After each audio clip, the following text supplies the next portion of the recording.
ഉറപ്പല്ലേ?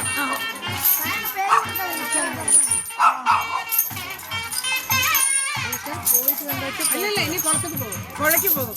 പോണ്ട, പുഴ പോണ്ട. ശരി ശരി. ഇതിന് അന്യകാരം ഞാൻ പോയിട്ട് ഇല്ല, ഇത് അഭിഷേകം ചെയ്ത വെള്ളമൊക്കെ തട്ടിയിട്ടുണ്ട്.